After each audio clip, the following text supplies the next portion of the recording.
우리 일상에서도 벌어질 수 있는 일이고 굉장히 억울한 사건이에요. 이 사건을 제가 맡기 전에 라디오로 들었던 사연이 있었는데 그 사연이었어요. 제가 이 일을 하면서 굉장히 열받았던 사건 중에 하나고 재심까지 가서 우리 박준현 변호사님 아시죠? 재심 전문가. 그분하고 같이 했던 사건이에요. 2009년에 한 부부가 지인들과의 식사를 마치고 운전석에는 와이프가 앉았고 조석에는 술을 드신 남편분이 앉아 계셨어요. 그리고 차를 타고 가고 있는데 갑자기 경찰이 음주산소 간다고 쫙 나왔어요. 그래서 아내분이 놀래서 급브레이크를 밟았어요. 술 취하신 남편분께서 너무 화가 나서 경찰한테 항의를 했어요. 이렇게 갑자기 튀어나오면 어떡하냐, 위험하게. 그러면서 이제 차에서 내려서 경찰하고 실랑이가 벌어져요. 실랑이.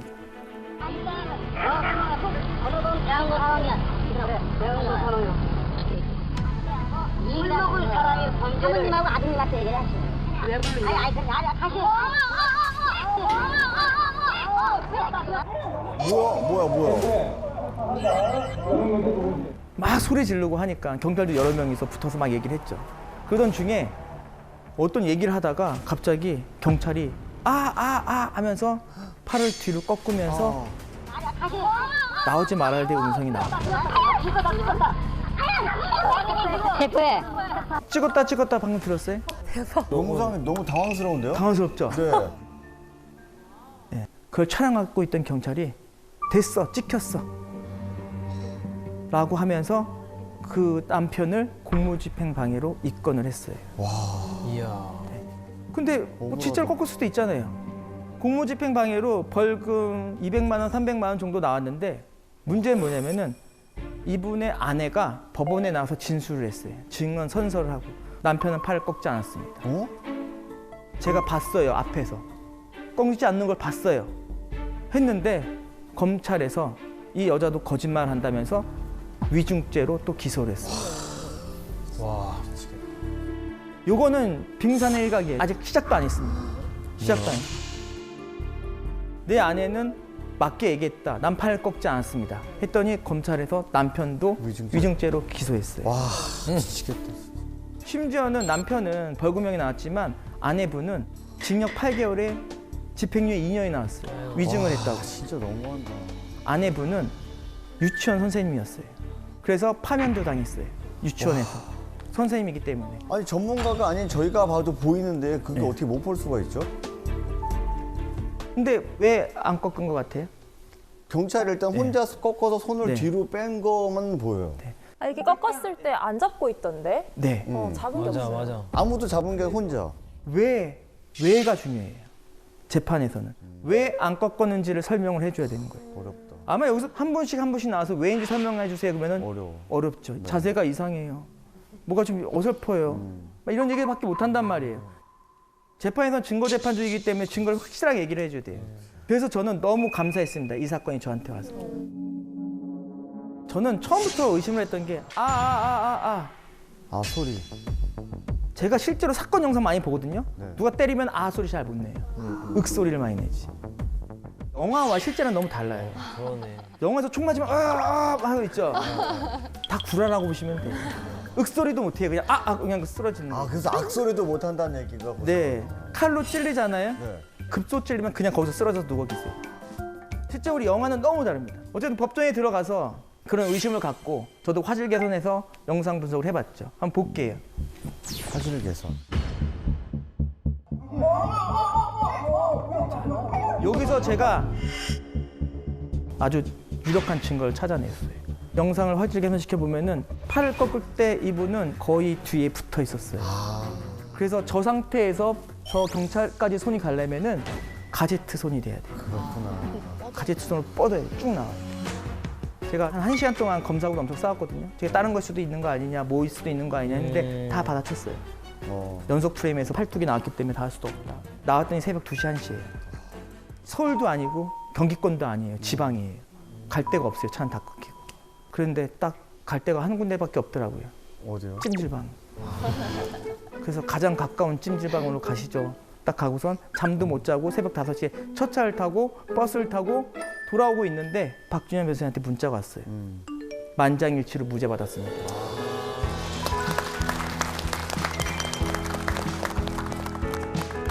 지금 보여드릴 사건도 굉장히 억울한 사건이에요. 영상 분석이 없었으면은 여러분들도 그러니까. 감옥에 갈 수밖에 없는 사건이에요. 성추행 사건입니다. 이게 성추행 사건이 갑자기 엄청나게 증가를 한 것 같아요. CCTV가 계속 업그레이드되고 하면서 10년 전만 하더라도 성추행 사건은 뭐 1년에 한 2건 정도밖에 없는데 지금은 한 달에 한 건씩도 들어와요. 2달에 한 건씩. 진짜로 성추행한 사람도 있고 억울한 사람도 있어요. 오늘 할 얘기는 억울한 사람부터 얘기를 할 거예요. 그 전에 저는 누구 편이 아니에요. 저는 누구 편을 가려고 하는 게 아니고 사건에 대한 본질만 보려고 하는 것들이에요. 2019년에 중년의 한 남성이 저를 찾아오셨어요. 자기 조카가 성추행 누명을 쓰고 징역 6개월 동안 구치소에 수감 중입니다. 도와주세요 했는데 뮤지컬 배우 강은일이라고 하시는 분이에요. 사건은 이렇습니다. 뭐든지 사건은 80% 이상 술에서 생겨요. 그리고 새벽에. 이 사건도 술을 먹고 새벽 한 3, 4시인가 그쯤에 또 술을 먹었어요. 누가 먹었느냐? 강은희 씨하고 강은희 지인들 중에 여성 2분하고 술을 또 먹고 있었어요. 근데 그 중에 한 분이 자기는 화장실에서 성추행을 당했습니다라고 신고를 했어요.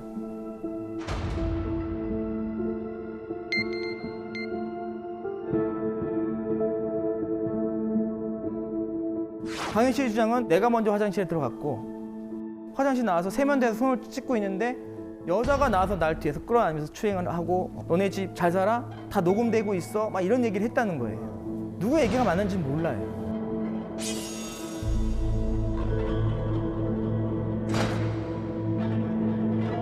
여기 심리학자분도 계시지만 자기가 기억한 거와 영상은 다를 수가 있어요. 자기가 계속 생각을 하잖아요.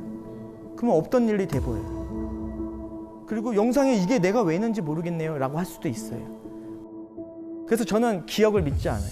심지어 저는 와이프하고 싸울 때도 생각해보면 제가 안 했는데 했다고 한 적도 있는 것 같아요. 미안하다고 얘기를 하는데 어쨌든 기억은 100% 옳지가 않습니다. 기억은 전 절대 안 믿어요. 그렇지만 영상은 진실을 얘기하죠. 증거라고 하는 거는 가게에 있는 CCTV밖에 없었어요. 화장실 안은 보이지가 않아요. 그런데 CCTV에서 재밌는 게 식별을 했습니다. 여기 술자리에 이렇게 드시고 계시다가 남자가 먼저 나가요? 먼저 갔는데? 그쵸. 네, 아까 여자가 먼저 여성분이 갔다 그랬는데 따라가네. 네. 그러네. 입구가 하나라. 밑에 비친다. 밑에 비친다. 네, 맞습니다. 저 밑에 통풍구가 없었으면은 유죄가 확정이에요. 진짜요? 밑에 비쳐 뭐가 그러네. 밑에 저 통풍구가 강은 씨를 살렸어요. 저거? 저 통풍구를 통해서 제가 뭘 분석했냐면은 뭐가 보여요? 이 화장실 구조를 설명드리면은 문을 열고 들어가면은 여자 화장실 칸이 바로 있고 남자 화장실 칸이 이렇게 있어요. 나눠져 있네. 나눠져 있는데 네. 칸막이로 나눠져 있어요. 문을 열면 바로 열면 남자 변기가 보이고 왼쪽 칸을 열면 바로 여자 변기가 보이는 거예요. 들어가자마자. 그리고 앞에는 세면대가 이렇게 있어요. 그럼 여자는 보세요. 좌측으로 들어가려면 문을 열어야겠죠. 네. 그럼 통풍구 사이에 문이 열리는 게 식별이 돼요. 그렇다면 여기서 강인희 씨가 여자 화장실로 들어가려면 통풍구 사이에 들어가는 발이 보이겠죠. 네. 그러네. 그게 없었어요. 여자 혼자 나왔어요. 남자는 나와서 바로 세면대로 가는 게 보여요. 여기 한번 영상 한번 보실게요. 확대된 영상이에요. 신기하다. 대박. 강현 씨가 들어가요. 먼저 들어간다. 네, 통풍구 잘 보세요. 여자는 왼쪽으로 가겠죠. 자, 들어가서 왼쪽으로 들어가게 되면은 문이 닫히게 보이죠. 문이 닫히게 보이죠. 문이 그러면 여기에 그 다음부터 누가 들어와야 되는 거예요. 그렇지. 근데 다 돌려봐도 들어온 사람 없었어요. 혼자 나온 영상이 있습니다. 야. 네, 뒤를 돌려보시면은 이제 문이 열리는 게 없죠. 여러분들이 보더라도. 네. 아까 여자분이 들어갈 때처럼 그 네. 그림자나 문이 열리는 게 안 보여요. 지금. 네. 그러니까 아직까지 안에 있다는 거잖아요. 네. 혼자. 아직까지 안에 있는 네, 거예요. 혼자 계신 거예요. 네. 나오죠? 나왔어. 앞으로 가죠. 지금 나와서 앞으로 갔어요. 네.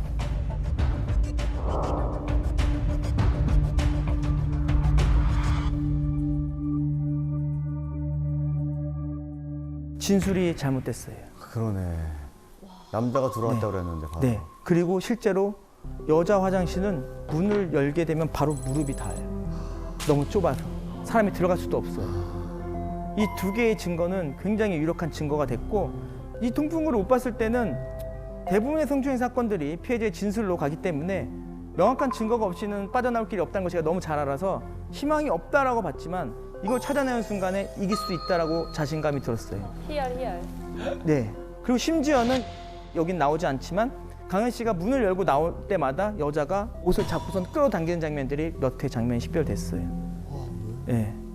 뮤지컬 배우 하면서 있었던 소속사에서 퇴출이 됐고요. 그동안 계약돼 있는 모든 거 다 취소됐고 우울증까지 걸리셨어요. 1심에서 징역 6개월 선고받고 5개월까지 사시다가 억울해. 재판을 통해서 무죄를 받아서 나오셨고 지금은 무죄 받고 다시 활동을 시작하고 있습니다. 너무 억울하지 않나요? 아, 손해배상 같은 거 할 수 없나? 아, 너무 화난다. 저는 한편은 그래요. 여자가 기억이 잘못될 수도 있어요. 일부러 그런 거면은 진짜 처벌받아야겠지만 진짜 이런 사건도 있었어요. 술을 드시다가 여성분이 술을 계속 많이 드시다가 마지막에 취했는지 갑자기 숟가락을 쾅 던지면서 옆에 남자한테 나 왜 만져? 내가 어딜 만지는데 했더니 취하셔가지고 다 만졌어. 다. 그게 죄가 아니고 술을 많이 먹으면은 그런 행동을 볼 때가 있어요. 그래서 유일한 목격자는 CCTV밖에 없다는 거예요. 1000개의 목격자. 이번에는 성추행범을 제대로 혼내준 사건이에요. 이 사건은 의뢰인이 택시 운전기사였어요. 택시 운전기사. 한 여성을 태웠는데 술집에서 이제 택시를 탔어요. 뒷좌석에 앉았는데 여자는 의뢰인이 나를 추행한 것 같다. 옆에 와서 만지는 것 같은 거를 제가 느꼈다. 근데 취한 상태인지 정확하지 않은데 하여간 난 봤다. 자기를 만지는 거를. 블랙박스 영상을 보면 음성이 녹음되잖아요.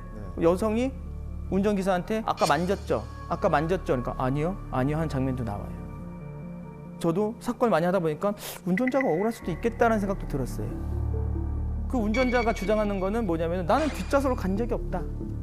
운전석 문을 연 적이 없고 뒷좌석 문을 연 적이 없다라고 주장을 했어요. 계속. 그러면서 판사를 통해서 저한테 감정 신청을 했어요. 어떤 감정 신청이냐? 블랙박스는 전방을 찍고 있는데 자기가 운전석에 내리면은 미동이 있을 것이고 소리가 있을 거 아니에요. 네. 문을 열고 닫는 그거를 분석해달라는 거예요. 그러면서 실제 자기 택시를 가지고 재현한 블랙박스도 가져왔어요. 근데 실제로 그 재현한 걸 보니까 타고 내리게 되면은 우리 쿵쿵 소리 나고 이 하중 때문에 이렇게 흔들려요. 근데 사건 블랙박스를 보니까 차량이 미동이 없었어요. 움직임이. 질문 자체가 운전석에서 내렸는지 안 내렸는지 뭐 그런 것들을 미세한 픽셀을 통해서 분석해달라고 했기 때문에 그 분석을 했어요. 결과는 내리지 않았다는 게 제 결과였어요. 그런데 아무래도 이 택시기사 좀 이상한 행동을 했어요. 갑자기 자기야 하는 소리가 들려요. 자기야. 귀염둥이 이쁘네 막 이런 소리 들려요. 와. 그래서 저는 이게 의심이 너무 됐어요. 아니 뭐 하는 짓이지? 그랬더니 그냥 혼자서 한 얘기다. 그 얘기. 이상해. 네, 더 이상하죠. 근데 운전석에서 내리지 않았어요. 그리고 또 문제가 하나 있었어요. 차를 세워놓고 깨워야 될 거 아니에요. 작은 목소리로 다 왔어요 이래요. 도착했어요 해요. 감정 요청 사항은 이 남자가 운전석에서 내려서 뒷좌석으로 갔느냐가 핵심 사항인 거예요. 근데 그건 내리지 않았어요. 그래서 제가 너무 이상해서 안 되겠다. 데이터 다시 줘봐. 데이터를 분석을 해보니까 이 블랙박스 안에는 아내를 비추고 있는 카메라가 있었어요. 그게 수사기관에서 아무도 몰랐던 거예요. 검찰도 몰랐고 재판 과정에서도 몰랐던 거예요. 그 아내 영상을 보니까 깜짝 놀랐습니다. 또 문제가 하나 있었어요. 차를 세워놓고 깨워야 될 거 아니에요. 작은 목소리로 다 왔어요 이래요. 도착했어요 해요. 감정 요청 사항은 이 남자가 운전석에서 내려서 뒷좌석으로 갔느냐가 핵심 사항인 거예요. 근데 그건 내리지 않았어요. 그래서 제가 너무 이상해서 안 되겠다. 데이터 다시 줘봐. 데이터를 분석을 해보니까 이 블랙박스 안에는 아내를 비추고 있는 카메라가 있었어요. 그게 수사기관에서 아무도 몰랐던 거예요. 검찰도 몰랐고 재판 과정에서도 몰랐던 거예요. 그 안의 영상을 보니까 깜짝 놀랐어요. 문을 열고 나가진 않았어요. 운전석에서 뒷좌석으로 이동했어요. 넘어갔군요. 저를 가지고 논 거예요. 법원을 가지고 논 거고 검사를 가지고 논 거고 다 가지고 논 거예요. 제가 만약에 그거 넘어가지 않았다면 그 사람 무죄 받을 수도 있어요. 그래서 저는 고민을 했어요. 이 결과를 어떻게 할지. 저는 어쨌든 법원에서 이걸 해달라고 하면 이것만 하는 사람이에요. 제가 무슨 판사도 아니고 수사기관도 아니에요. 근데 저는 또 원래 제가 소속돼 있는 사람도 아니고 누구 말도 잘 안 들어요. 좀 혼자 막 하는 걸 좋아해요. 그 넘어가는 장면을 100번 반복해서 왔다 갔다 하는 장면을 영상을 만들어서 검찰에 줬어요. 따로. CD에 고서. 잘하시네. 그거는 벌금이 아니고 징역형 살 수도 있을 거예요. 왜냐면 지금 다 가지고 논 거잖아요.